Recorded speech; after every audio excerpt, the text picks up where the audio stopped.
أهلا بيكم في أول حلقة من برنامج بره الروشتة.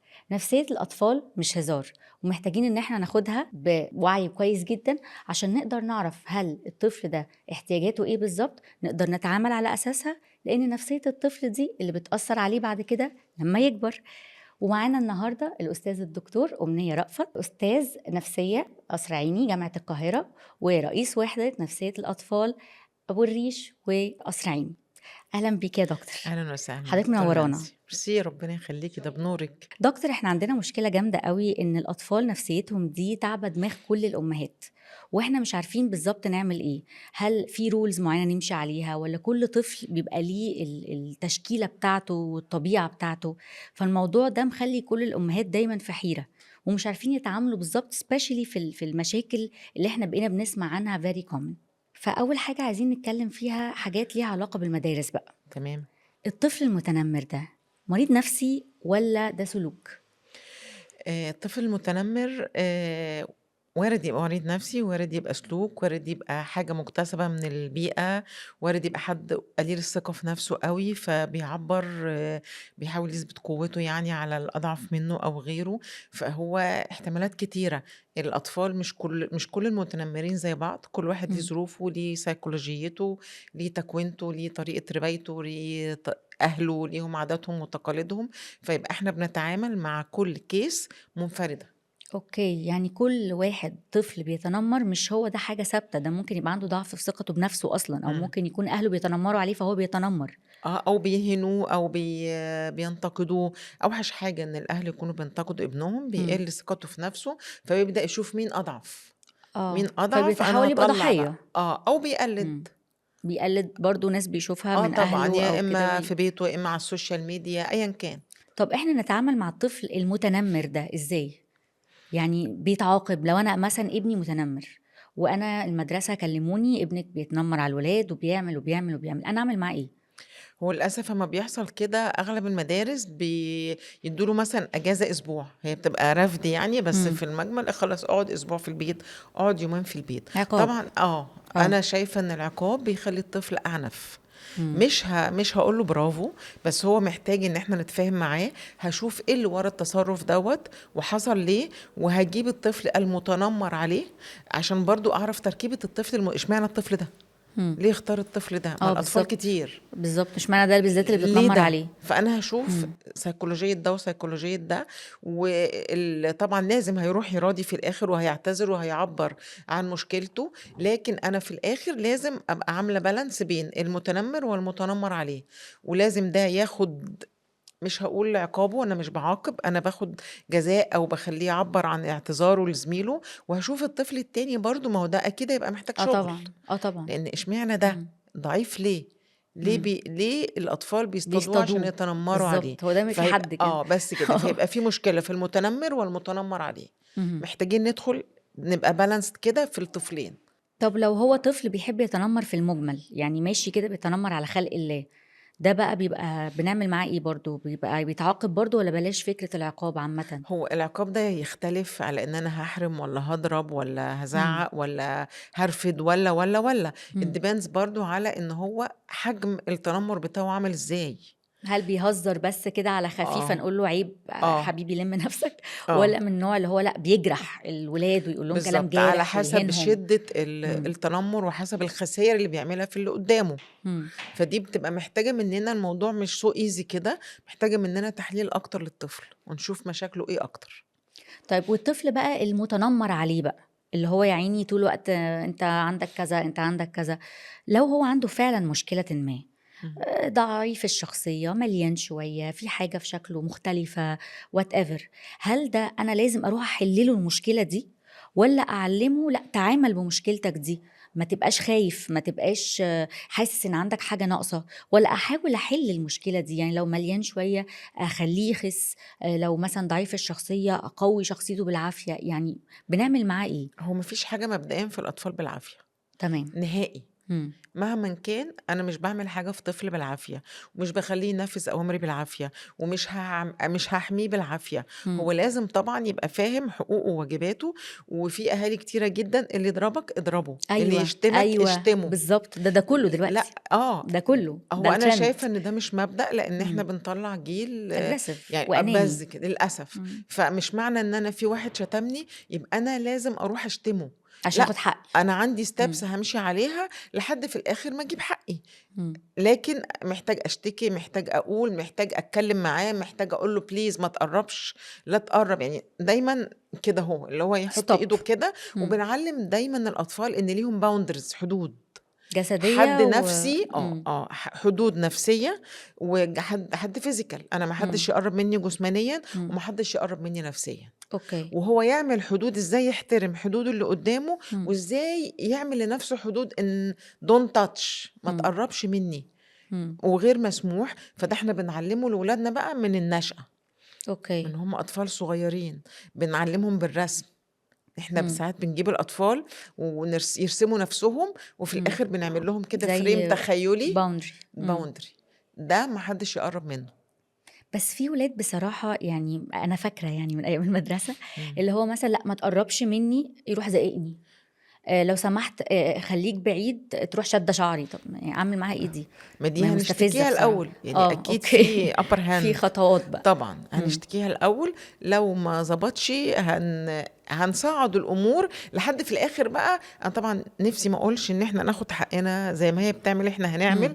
بس هو ده lastly final. خلاص بقى، إحنا عملنا خلاص، كل حاجة خلاص وما بقى، فيش فايدة وطبعًا إمم. نرجع لأهل الطفل، طبعًا نفهم اللي في هو إيه بالضبط. نفهم في إيه والدنيا إيه. في أهل مش بيرضوا بتصرفات ولادهم وبيتفاهموا وبيتعاونوا، إمم. وفي أهل تانيين لأ، هو عامل كده أصلًا. تلاقي الأم كده هي أو عاملة الأب كده. كده وبيكتسب بالضبط. منهم بقى إمم. ما ال أنا مامتي بتعمل الbehavior كده، ده عادي، ما أنا بالاقي في إيه مامي مالكم في بتشتم إيه؟ مثلًا البنت اللي إمم. بتنضف عندنا، إمم.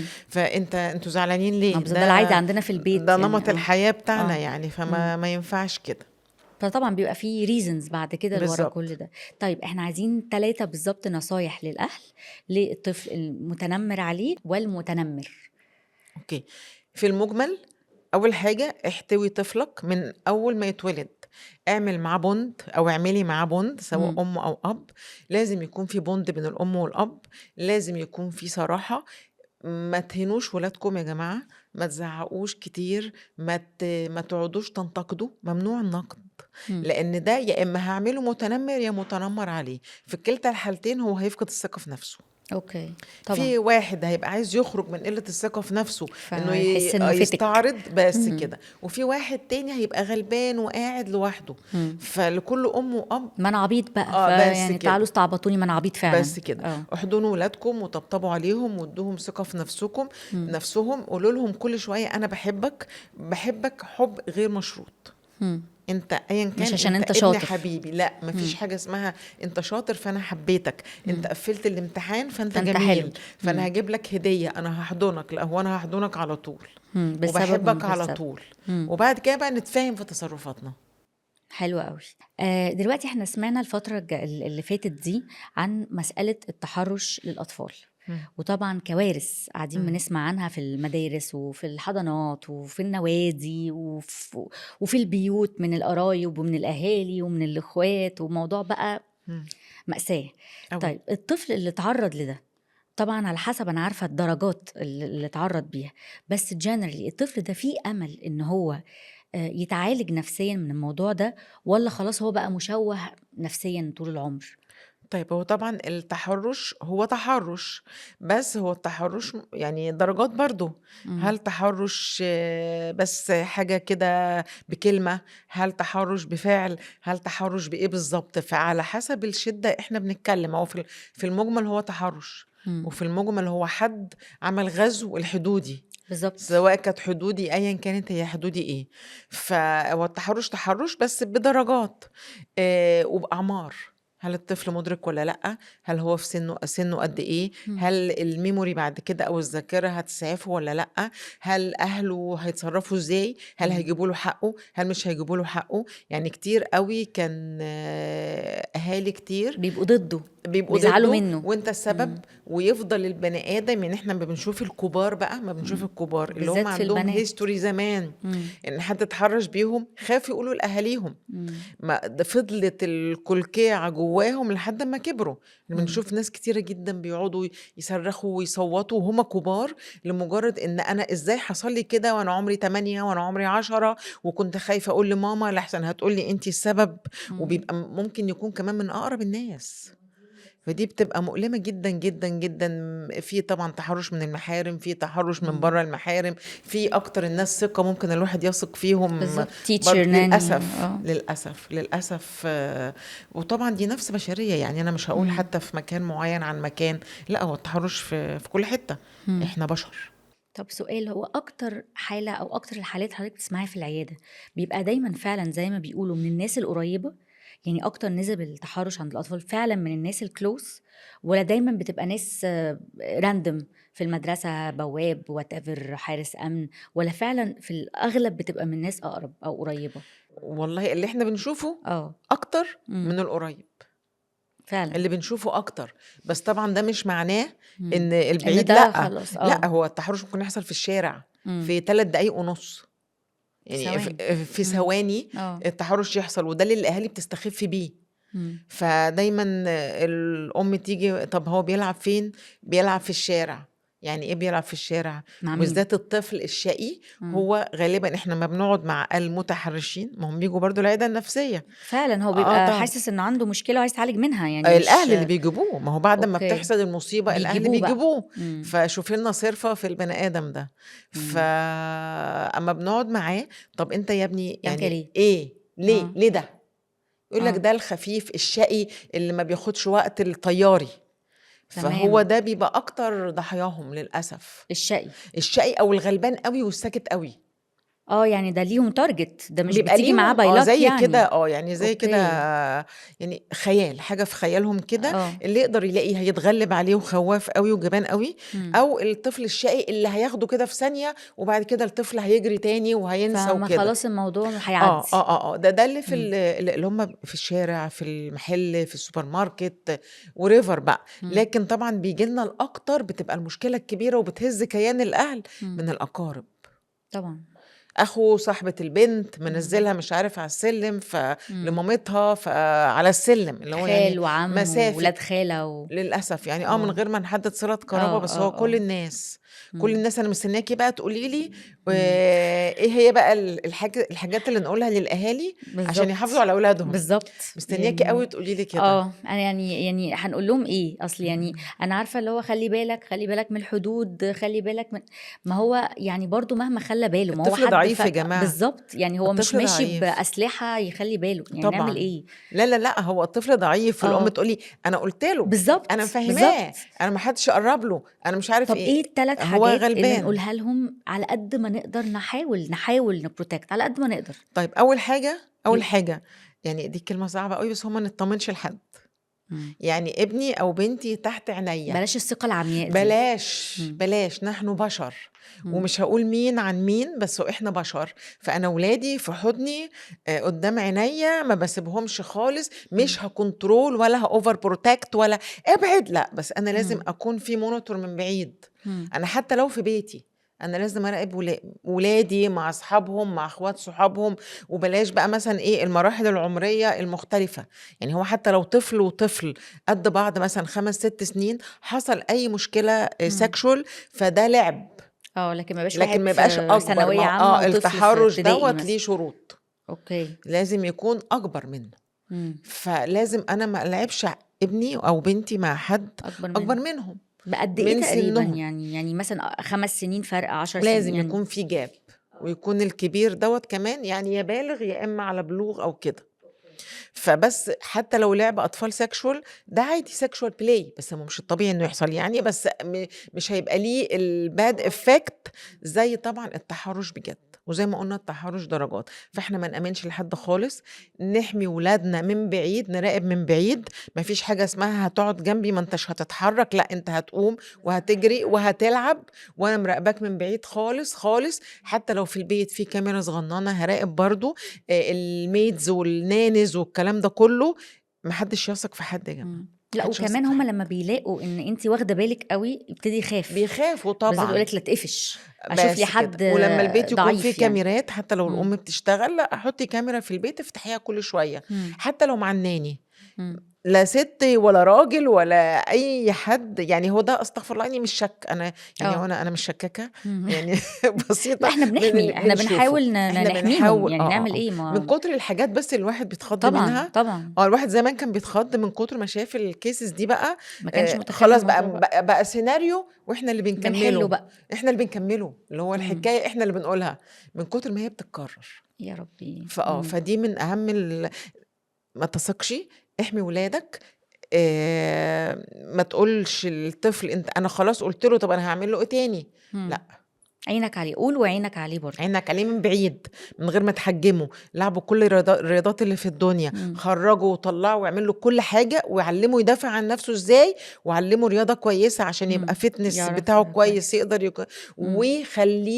خليك صدر حنين ليه. ما هو بالظبط عشان يقول بس لي. عشان يقول لي ما هي بقى دي ما برضو بوينت، يعني بعد ترهبش. الشر لو حصل على مش الاقل هيقولوا. اعرف. يا جماعة اه. اغلب ما الاطفال ما بيقولوش. بيقولوش. مم. وبييجوا بقى ما بيخاف. هم عمرهم 30 سنة، انا يقول بقى. كنت حصل كذا مم. وكذا وكذا، يجوا بقى بالكلاكيع الكبيرة. لا يبقى لازم نخلي بالنا مبدئيا، عشان حتى لو هو ما قالش انا على قد ما اقدر حاولت احمي، على قد ما اقدر حاولت افهم عشان اكنترول الموقف، والباقي بقى بس طبعا خليك دي صدر حاجة. حنين لولادك بالظبط، او دي لولادك اهم يعني. جملة، خليك صدر حنين لولادك، بس دي كده. اهم حاجة. صح.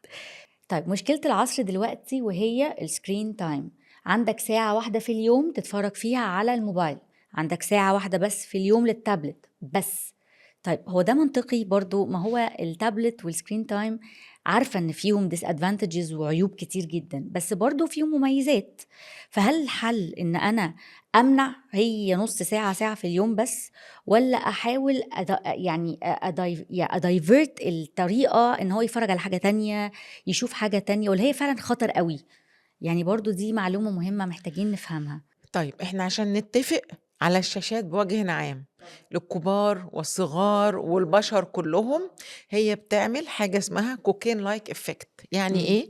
يعني اي شاشة حتى لو احنا كمان مفعول كوكايين على المخ، يعني بتطلع من المخ اه. مادة الدوبامين اللي بتعمل حاجة اسمها ريورد سيستم، اللي هي بالظبط لو احنا لا قدر الله واخدين جرعة كوكايين، مم. هيطلع لنا هيظبط مخنا بنفس المادة وبيبقى دي. دوبامين سريع كمان. دوبامين سريع مم. في حاجه اسمها ريورد سيستم. مم. فبفضل انا عشان كده كلنا عايزة. مش الاطفال بس، مم. طول ما احنا قاعدين كده، مم. حتى لو احنا في العياده وانا اه. شفت وقفلت الموبايل بين وقدامي العيانين. بيشنت اه. وبين العينين، بجيب اه. الموبايل واقعد اه. افر. اه ده حقيقة. ليه؟ لان احنا خلاص بقينا مم. مدمنين. وقبل ما اصحى سوري، بعد ما اول اصحى ما اصحى وقبل افتح ما انام. الموبايل قفل، على مم. بنام عليه مم. وبصحى عليه. مم. فطبعا هم اكيد ما عملوش السكرينز عشان كده.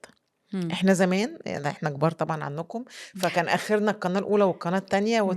التلفزيون بعد كده وش. اه وكنا نقعد نقرا بقى الغاز وقصص وكده، كانت الدنيا جميله قوي. ده حقيقة بصراحة. اه فدلوقتي لا، الولاد ما بيقروش. يعني احنا حتى ما خالص. بنعمل اه. اختبارات ذكاء، مم. تيجي حته النوليدج، قسم من الذكاء المعلومات العامه والنوليدج، اه هو ما فيش. ما يعني ما انا بيقراش. اه. يعني مثلا الطفل ذكائه 120، اه. خلاص النولج بتاعته ما شاء الله 65. يعني هو لو النولج بتاعته تناسب عمره، طبعا كده اقل من عمره النص اه تقريبا، طبعا. اه لو تناسب عمره هيبقى هو ذكائه 130، يبقى هو كده جينيوس. بالظبط.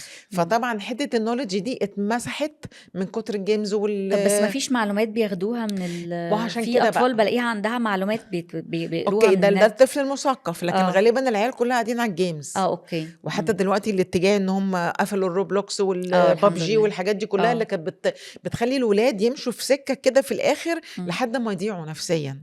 ياه لدرجة يضيع. طبعا العاب فعلا سيئه جدا، لان مم. واحتكاك بقى بناس بناس مش عارفين بكالتشرز هم مين تانية. اصلا. مم. بس كده واونلاينز وكده، فايه ما مم. بقناش عارفين ده ايه. فبصراحه ان السكرين هي اكيد لازم نواكب العالم، بالظبط واكيد بالظبط. هنستعملها. اه. بس مثلا بالنسبه لي انا التي في اقل خطرا، لان في ديستانس وفي مسافه، واقل خطرا مثلا من الموبايل، اقل من الايباد. يعني مم. الحاجات اللي هي الالكترونيكس اللي في ايدينا قوي يعني لو دي. قسمناهم كده، مثلا التي في اقل واحد، اه بعديه مثلا الحاجات الايباد مثلا. الالكترونيكس بقى الايباد، وبعد كده الموبايل. يعني الموبايل اوحشه.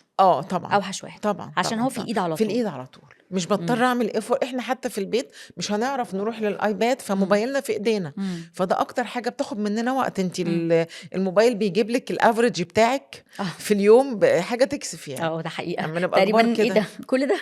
بالظبط. اه فبصراحه لا، ما ينفعش كده، وبالذات الاطفال بقى. يعني انا بحرق وبعد كده تيجي الام تقولي ايه مش بيركز. طب ما هو اصلا محتاج الدوبامين ده اللي قاعد بيه على الشاشه عشان يذاكر بيه. ما احنا بنركز بالدوبامين. هو فانا يا كده دوبك حرقت اللي له، طلع خده. خده خلاص، فاحنا ما اه عندناش بقى. مم. فانت جايه تقولي لي كده، طب ما بدل بقى ما تقعدي تديله في ادويه ونروح هنا ونتنطط هنا والادويه ما مش تقللي موجوده، ولا السكرين تايم شوية. فقللي السكرين تايم شويه. مم. خليه بعد ما يخلص مذاكره خالص، مم. كبريزس يعني، كمفاجأة ليه كسسبنس مثلا الطفل. positive enforcement، مثلا بس كده reinforcement ان اللي هو احنا لما تذاكر ليك نقدر. مثلا موبايل. طيب احنا عايزين برضو 3 نصايح للأهالي ازاي نقدر نقلل فترات السكرين تايم او نشفتها لحاجات تانية.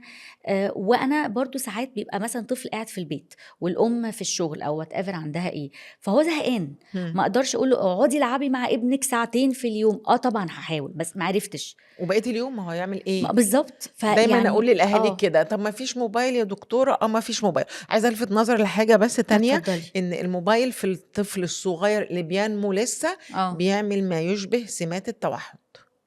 اللي هو مثلا قبل الطفل اقل من اللي سنه. لسه سنه بقى، اوكي. سنه سنتين، دي مأساة. مم. موبايل وتي في وكرتون، هو الطفل فعلا بينعزل. الموبايلات دي والالكترونيكس تعمل عزله عن البيئه، عزله مم. اجتماعيه على طول. فيجي الام تقولي بصراحه انا عملت غلطه كبيره، انا كنت ما بصدق مش عارف اقعد اذاكر ولا اعمل مش عارف ايه، مم. واسيبه على واسيبه طول على على التليفون. على التليفون او على كده. طبعا ده فيتال ميستيك مم. قاتل.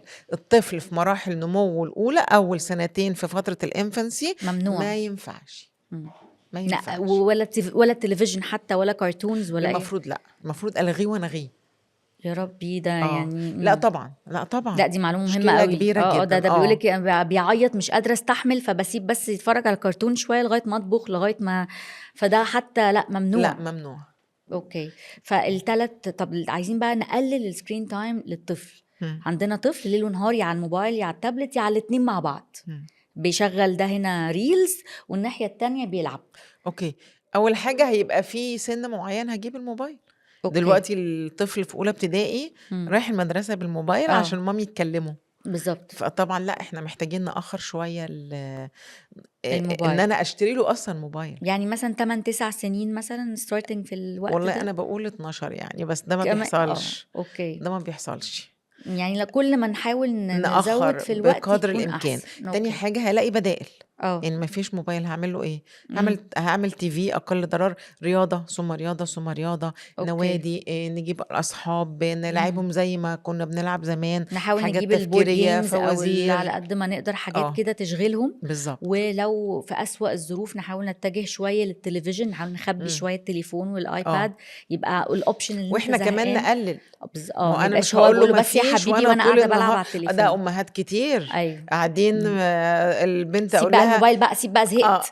ايوه. فين مامي يا حبيبتي؟ مامي اه. قاعده جوه على الموبايل. مم. طب انت منين بتقولي له لا، ومنين انت ماسكه الموبايل وبتدي له انت الموبايل؟ ده اصلا ما يجوا يكشفوا عندنا لسه ببقى بقول للام طب هنقلل الموبايل، تقول لي تعالى يا حبيبي اخرج استنانا بره وخد الموبايل بتاعه. ده دي الماركه. شكرا. حضرتك بوظتي كل اللي انا بقوله. كاني ما قلتش حاجه. خلاص يبقى احنا التلاتة الرولز الأساسية ان احنا نحاول نشفت لحاجات تكون أقل ضرر، ونديهم بورد جيمز أو جيمز زي اللي كنا بنلعب بيها زمان حتى تفتح الكرياتيفيتي شوية. بالظبط. وان انا ابقى صورة قدامهم برضو، ما بقاش ان انا قاعد ليل ونهار على التليفون واقول لها بس ده وحش ده غلط، ما هو ده لا، برضو وادي وقت استفزاز. لولادي. دلوقتي ما واديهم فيش انا بقى حد كمان بيدي وقت. لولاده مم. وقت. عشان يعني الدنيا ماشية بسرعة بسرعة سرعة بسرعة. سرعة سرعة، بس برضو ما حتى لو ينفعش. لازم اطلع لي اي وقت من وسط اليوم وقت ورياضة ونقعد طبعا. نتكلم مم. ونحاور بعضينا ونشوف المشاكل اللي حصلت واخطائنا ايه، وكان ايه احسن سيناريو نقدر نعمله عشان ما نغلطش. محتاجين حاجات كتيرة قوي غير ان احنا نرمي الاطفال على الموبايل. امتى اشك ان ابني او بنتي مريض نفسي؟ طيب، هي كلمة مريض نفسي دي كبيرة قوي. مم. هو احنا الاطفال بيختلفوا، بيتطوروا يعني. مم. فالمفروض ان التطور يكون بطريقة نفسية صحية او صحيحة. فالطفل لازم بيتطور من مرحلة لمرحلة لمرحلة، وكل المرحلة بيسلم نفسه، بيسلم من سلوك لسلوك لسلوك، كل مم. مرحلة بتسلم للآخر. طول ما الطفل ماشي معايا، مش هقول يعني مثلا مرحلة سنتين 3 أوكي؟ المفروض إن الطفل بيبقى مثلًا بيركبوا عِند عشان يفرض شخصيته، بالضبط. فكل مرحلة ليها بقى الcriteria بتاعتها، فلو الطفل دوّة ما عدّاش من المرحلة دي بسلام وكمّل كده وأنا ما عرفتش أحتويه، آه. يبقى الطفل دوّة عنده مشكلة. تمام، يعني عدّى السنتين ولسه عنيد لسه زي ما هو سنتين أو بالضبط. 3 أو 3 أوكي. ولسه العِند شديد وبيرمي نَفْسه وأنا إمم. باتعامل معاه صح، إمم. صح، وهو still كده يبقى الطفل ده لسه عنده طب أنا مشكلة. باتعامل معاه صح أعمل إيه؟ إنه قاعد بيعند، يعند، يعند يعني. برضه باستحمله، برضه إمم. باحتويه، برضه طب باحبه. أنفّذ اللي هو عايزه لأ والّا طبعًا، لأ؟ يا هاتجاهل، أوكي. يا هاتجاهل، آه. إمم. يا هالخمه بحاجة تانية. أحكي له أي بس قصة في لو أي ينفع حتة. أنفّذ هانفّذ، ما هو أنا مش آه. ربنا ما لا، لا، لا، لأ خلقنيش أعند طبعًا، بس قدّامه. لو حاجة غلط، يعني عايزة أحُط إيدي في الكهربا، إمم، فأقول له لأ، هو مصمم، يعني آه، أحاول أقول له إيه ده بُص شوف هنا. كل أمّا آه. هنضربه كل أمّا هيحُط هيعملها أكتر. أكتر، أوكي، فأنا فبلاش باوصّله ضرب، بلاش زعيق، بلاش أي حاجة، يا نتجاهل يا نحاول ن يعني نشتِّته. نشتِّته، إمم. نشغله بحاجة تانية. فإحنا كده عندنا مراحل، عندنا مرحلة الinfancy اللي هو أول سنتين، إمم. وبعد كده early childhood اللي هي من 2 لحد 5 أو 6. إمم. دي برضه بيبقى ليها مشاكلها، إمم. المفروض كل مشاكل بنتعامل معاها وتعدّي smooth. أوكي. في بعد كده كمان اللي هو إمم. بقى مرحلة الدراسة من 6 ل12، بيبدأ الطفل بقى عايز يستقل، عايز يقرّب من صحابه أكتر، بالضبط. عايز يبعد عن البيت، ما اجيبوش أنا بقى تعالَ هنا. إمم. لأ، أنا بقى فاهمة إن دي مرحلة اللي هو هيسيب البيت وهيسيب ماما وبابا، مش هيسيبهم يعني يعتزلهم، بس خلاص هيبقى attached لأصحابه، هيبقى أنا عايز يبقى هاقوي قاعد في ده. النادي على طول وقاعد في التمارين على طول، إمم، ونلاقي بقى المدرسة بتبتدي تشتكي منّه، ده آه، بقاش ملتزم، ده بيترفد، ده بيعمل مشاكل. دي برضه إمم. مشكلة. آه. أي حاجة تعطّل الطفل أو إمم. تجيب شكوى برّه بيتنا، يبقى أنا داخلة في حتّة غلط، مش هاقول مرض، أوكي. بس هاقول شوية اضطراب سلوك، إمم. شوية عِند، شوية إمم. اندفاعية. ممكن يبقى متضايق من المدرسة نفسها، ماشي، أو فعشان متضايق كده من أنا صحابهم. بادوّر، أوكي. برضه ممكن يكونوا بيتنمّروا عليه في المدرسة. عشان كده هو بيعمل أي آه. سلوك غلط عشان يلفت النظر. المهم إن أنا أمشي ورا ابني أو بنتي إمم. عشان أشوف المشكلة فين بالضبط. واحاول ألعب على المشكلة دي أو أحلها. طبعًا، طب طبعًا. بالنسبة لمرحلة المراهقة، المأساة بالنسبة لكل إمم. الأهالي، فجأة الطفل يتحول منعزل، زعلان، ضارب بوز، عنيد، أنتِ ما بتحبينيش، أنتِ مش عايزاني، أنا أصلًا ما حدش بيحبني، أنا ما حدش مهتم بيّا، أنا وِحِش، بنعمل إيه ده؟ يعني بنداديه والّا بنتخانق معاه والّا بنسيبه والّا بيبقى، بنداديه وهل ده مرض وبنهتم نفسي والّا بيه. هو كده، ده لأ، اللي عاملين كده فعلًا؟ هي دي مرحلة المراهقة. هيبقى عامل كده. آه، آه. أهم حاجة إن مرحلة المراهقة دي مرحلة خطيرة جدًا، جدًا. جدًا. إمم. فالطفل لو ما طلعش healthy سَوِي في من الحتّة مرحلة دي. الطفولة، هو غالبًا هيعيا لمّا يكبر. لمّا يبقى إمم. في المراهقة دي مش كل الأحيان بتعدّي على خير. إمم. فعشان كده إحنا زي ما أنتِ قُلتِ في الأول خالص الكلام، إن الطفولة دي هي النشأة. إمم. لو النشأة صح، إحنا هنفضل طول عمرنا صح.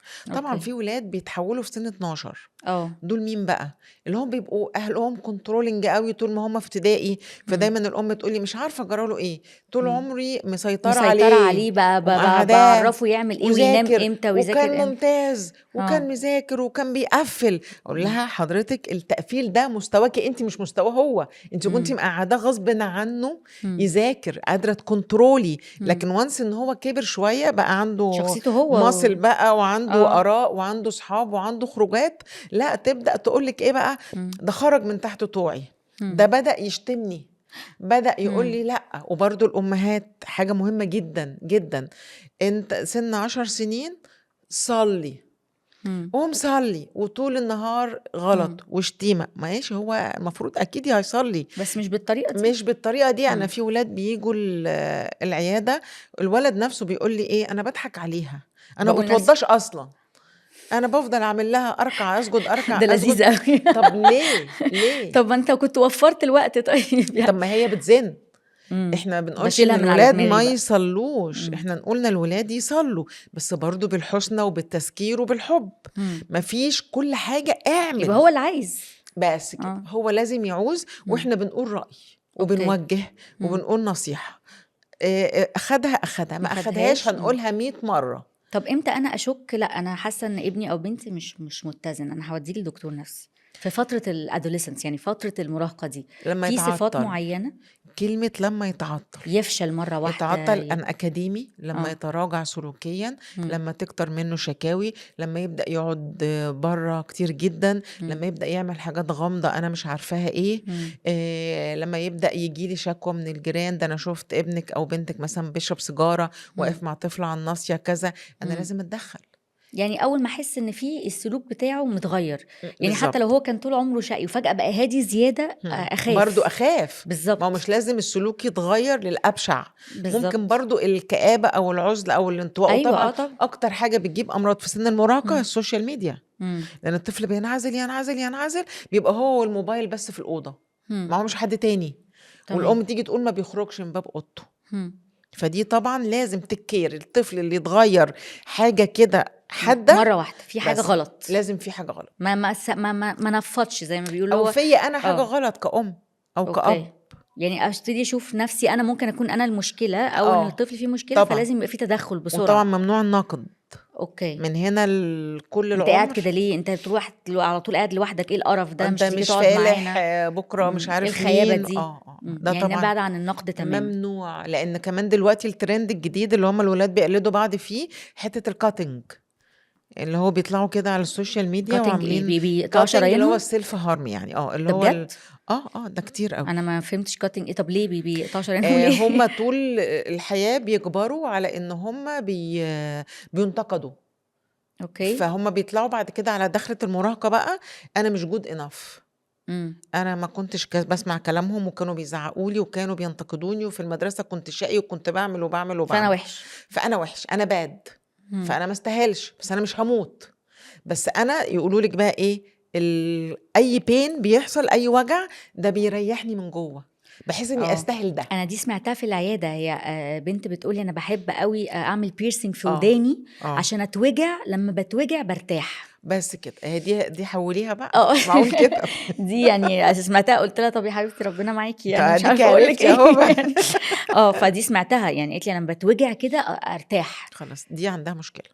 فيبقى انا برضه عشان الحاجات دي لما بتجيلي انا مببقاش فاهمه اعمل ايه، يعني هل ده في اه مشكله ولا؟ لا طب في لا مشكلة تمام. طبعا. طبعا الطفل ما مم. بيبقاش بيحب نفسه، والمراهق ما بيحبش نفسه، وده ترند بقى، تحس ان الولاد ايه، مثلا مدرسة اه. تلاقي 4 5 بنات او ولاد، هي بتيجي اكتر في البنات الحكاية دي في الكلاس، هم مع بعض بقى شلة الكاتنج اه. اللي هم السيلف هارم ده، اه. بيعملوها وبيتلموا على بعض كده، ليهم افكار معينة واستقبال لنفسهم بطريقة معينة، وبيبقى اهاليهم تقريبا عاملين معاهم نفس الحكاية، بس كل واحد بستايل بقى حسب اهله يعني. لا دي طبعا مشكله كبيره.